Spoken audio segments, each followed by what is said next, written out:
Good morning and welcome back.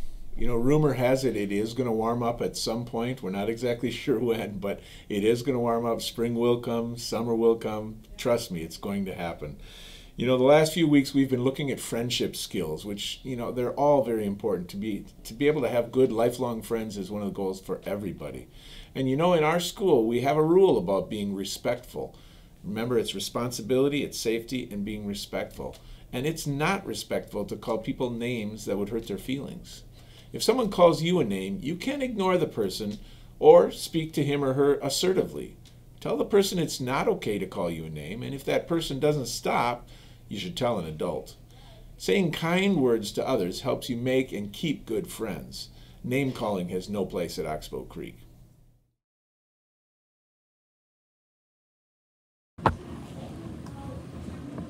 Weirdo. Loser. I know you are, but what am I? Loser. That's not very nice. You have no right calling me that. Hey, baby. I'm gonna have to tell a teacher on you. Hey, whatever, tattletale.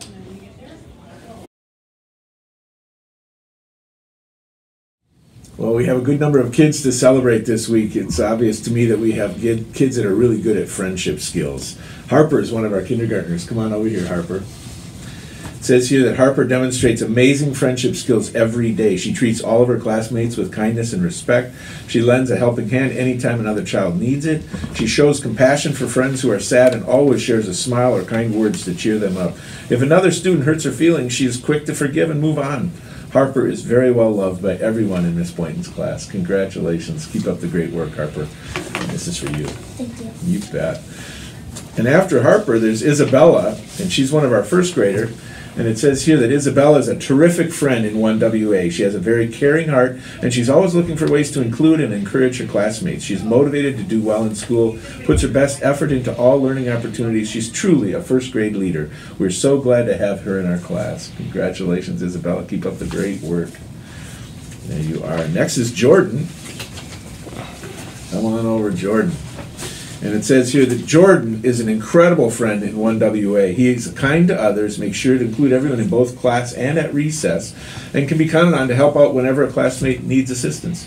In addition, he's a student who frequently goes above and beyond what is expected in both math and writing, and that excitement for learning rubs off on everyone around him. We are very glad to have Jordan in our class. Congratulations. Keep up the excellent work. There you are, sir. Thank you. You're welcome. And Mackenzie. Yes, Mackenzie. It says here that Mackenzie shows her classmates in 1FI how to be a friend every single day. She's quick to go sit by someone who might not have a partner or is alone. She readily goes up to her classmates at recess and asks if they would like to play. Mackenzie also shows interest when others share experiences by asking questions. We are lucky to have such a caring friend in our class. Congratulations. Keep up the great work. Thank you. You are welcome. Kelly here was selected by her classmates in 2PI as a person with great friendship skills. She was new to Oxbow this year, made good friends right away because of her kind, others-centered heart. 2PI friends mentioned how Kelly invites people to play at recess and jumps in to comfort people that are sad. Kelly doesn't limit her friendships to just people like her. She enjoys everyone. Being a good friend is a great skill to have. Congratulations. I'm glad it's worked out for you to be here at Oxbow. We are lucky to have you. Thank you. You're welcome. Alana, to say that Alana in 4KE, that academic success is important to her is like saying Cookie Monster enjoys baked goods. It's pretty obvious. She's one of the hardest working, patient, curious, and committed learners I've ever worked with. Her unwavering devotion to honing her math and science skills is both inspiring and infectious in the classroom. She refuses to quit and is willing to do whatever it takes to find solutions. It's incredible to see the number of life skills and healthy habits she has amassed as only a 10-year-old. These character attributes will reap rewards for her at Oxbow and for many years to come. Oh, they're saying good things about you, aren't they? Fantastic. Congratulations, Alana. And this is for you. And not to be outdone, we have an Elena. Come on over, Elena, in 5th grade. Elena here is wild about learning. in all she does, she demonstrates her drive to better herself. Her effort on Wonders assessments is always top-notch. Her commitment to her Star Club reading goals is unfailing. Her devotion to being a solid school citizen is exceptional. Even in her one area where she's pushing herself out of her comfort zone, shyness about being in the spotlight, she's making huge gains. By the end of the year, we may even see her singing a solo in front of the class. Invite me down if you do that, okay? I'd love to hear it. Or at the very least, getting comfortable with the teacher attending one of her sporting events. Very well done, Elena. Oxbow Creek is proud to call you one of ours. Thank you. You are welcome. Have a great rest of your day. Thank you, teachers, for such eloquent ways of writing about the great kids that we have here at Oxbow. It's greatly appreciated. Well, let's get to our book braggers for this fine day in April. I've got 4 of them down here, actually 5 with 2 of them sharing one book. But let's start with Carter from 2OB. Come on over, Carter. Hi, I'm Carter from 2OB. I am here to tell you about one of my favorite books, The Vanishing Coin by Kate Egan. The Vanishing Coin is about a kid that learns a lot of magic tricks from a magician. He does one on a guy and he can't believe it. If you like mystery books, then you would love The Vanishing Coin. Does it actually tell you how to do them, too? Mm-hmm. It's got some instructions on the magic tricks as well. That's awesome. Congratulations. Thanks for sharing that with us. Yep. And Malcolm's from 2NE. Come on over, Malcolm. Hi, I'm Malcolm from 2NE. I'm here to tell you about one of my favorite books, Diary of a Minecraft Zombie by Scholastic. Diary of Minecraft Zombie is about Zack Zombie and his friends trying to help his friend Steve defeat Herobrine. If they fail, Herobrine will take over and destroy the world. Oh, wow, the zombie book. Are you a Minecraft guy? Fantastic. Congratulations. Thank you. Enjoy. Looks like a great book, Malcolm. Maddie and Auburn are here from 4SH, and they've got one together. Come on over. Hi, I'm Aubrey. And I'm Maddie from 4SH. We're here to tell you about one of our favorite books from the Mixed Up Files of Miss Basil E. Frankweller by L. Consberg. For, From the Mixed Up Files from Miss Basil E. Frankenweiler. Yep. is about Claudia knew she was about to run away with her little brother. Jamie will her brother Jamie. Will she pull it off? If you like Adventure books, then you will love from the Mixed Up Files of Miss Basil E. Frankweller. And that book has been around since I was your age and then some. It's a great one. I love the name too, Mrs. Basil E. Frankenweiler, right? Thanks, girls. Fantastic. And finally, last but not least, 3BE. Kira, come on over. Hi, I'm Kira from 3BE. I am here to tell you about one of my favorite books, Cornelia and the Great Snake Escape by Julia Dennis. The Great Snake Escape is about Cornelia. It is Cornelia's birthday. Her mom thinks she can get a pet. She gets a pet snake. It escapes many times. Will they get rid of the snake? Read to find out. If you like adventure books, then you would love Cornelia and the Great Snake Escape. Would you have a snake as a pet? No. I don't know if I would either. Thanks for sharing it with us, though. Fantastic. Oh, so many good books out there. Well, it's that time of the month when we get to recognize a couple more of our budding artists here at Oxbow Creek. This month, it ends up being 2 students, both second graders from Miss Barthelme's class. Carson and Iris, come on over.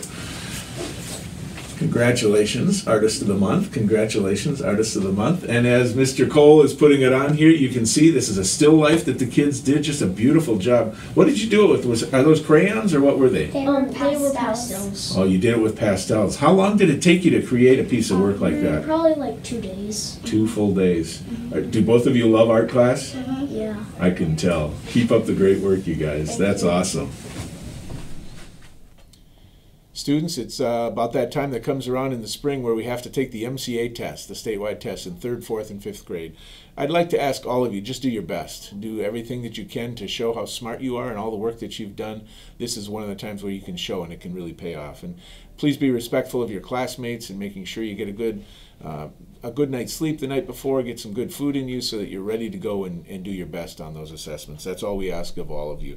And anybody else around the building, you know when they're testing, just make sure that you're respectful of that, and make sure that you're extra quiet as you're passing by classes that happen to be testing and that sort of thing. I know it'll go well, and we'll all be proud of the work that you've done. This coming Tuesday night is a message mainly for our 5th graders.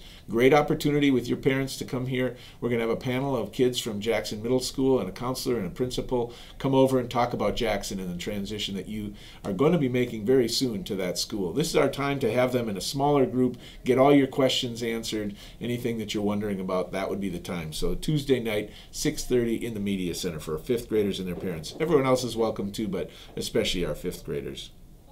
It is also Severe Weather Awareness Week. As the weather does eventually warm up, we are going to have a couple more fire drills and lockdown drills. But this week, we're also going to have a severe weather drill. So teachers are looking over their areas where they're supposed to go. There are certain areas in the building that are the safest. If we were to have a tornado or something else happen outside, that we need to go to these safest areas. Your teachers know where you're supposed to go. Students, your job, again, is just to follow their directions, take it seriously, and then just sit and wait quietly while we go through this drill. If it were ever to happen that we were to have a tornado or something while we're at school, you could be in these locations for quite a while the weather is passing by outside. So we'll practice that on Thursday. Hopefully we'll never have to do it, but it's always good to be prepared if severe weather were to come our way. I think those are all the announcements for the week. We do have a number of jokes that are down there. We can't get to all of them, but I appreciate all of you who keeps submitting some of these. Massimo in 3SC, what do you call a snowman with no nose? Well, that's a no man, not a snowman. How do you make a tissue dance? Put a little boogie in it. That's from Caitlin and Vivian from 4RA. Yeah, 4RA. Ike, 2ER, says, what's a whale's favorite candy? Blubber gum. I like that one as well. And Wyatt gave me a few here to pick from. Wyatt from 4SH. How do crocodiles make their dinner? That's pretty easy. That's in the crock pot. What does a rain cloud wear under its clothes? Thunderpants. And then finally, what did the pool say to the lake? What are you doing here? What are you doing here? I like it. Thanks, Wyatt. Everybody have a great week. We'll see you back here next week.